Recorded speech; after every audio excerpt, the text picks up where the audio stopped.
So ఇప్పుడు నార్మల్గా middle class people అయినా సరే కొంచెం అబోవ్ మిడిల్ క్లాస్ పీపుల్ అయినా సరే వాళ్ళు ఆలోచించేది ఏంటి అంటే ఒకటే ఉంటుంది, ఫస్ట్ అయితే ఇల్లు కావాలి అనే ఉంటుంది మైండ్లో.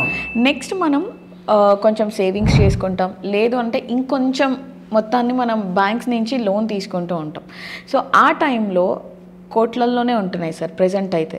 ఎక్కడ కూడా 1 CR లోపు అయితే మనకి దొరకట్లేదు కొంచెం మంచి లొకేషన్లో. అక్కడ ఏం జరుగుతుంది అంటే బ్యాంక్స్ నుంచి లోన్ తీసుకున్న తర్వాత 2 CR 3 CR లేదా 1.5 CR అన్నది వాళ్ళ సిబిల్ స్కోర్ సంథింగ్ ఉంటుంది.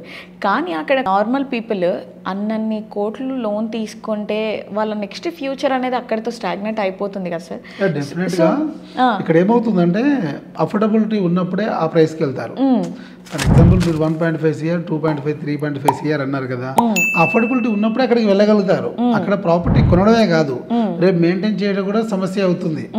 అక్కడ అంతా కూడా ఇప్పుడు ఆడ పోయిన తర్వాత కార్పొరేట్ సెక్టార్లోకి వెళ్ళిన తర్వాత అక్కడ మెయింటైన్ చేసేవారు సపరేట్ సెగ్మెంట్ ఉంటుంది అక్కడ. సో వాళ్ళకి ఏంటంటే పర్ మంత్ పర్ ఎసెప్టీ కింద ఛార్జ్ అని ఉంటుంది. ఆ ఛార్జ్ ప్రకారం మనము ప్రతి మంత్ రెంట్ లా ఇచ్చేయాల్సిందే, అమౌంట్ ఇచ్చేయాల్సిందే.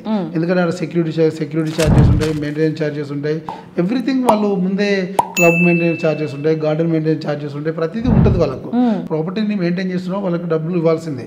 సో మనం నార్మల్ మ్యాన్ 15,000 రెంట్ పెడితే 2 BHK హౌస్ వస్తుంది. మీరు చెప్పినటువంటి ఈ కార్పొరేట్ ఉండే ప్లేస్లో ఎవరైతే హై రేంజ్ ఉండేవాళ్ళు ఎవ్రీ మంత్ 10,000 to 15,000 మెయింటెనెన్సే కట్టాలి.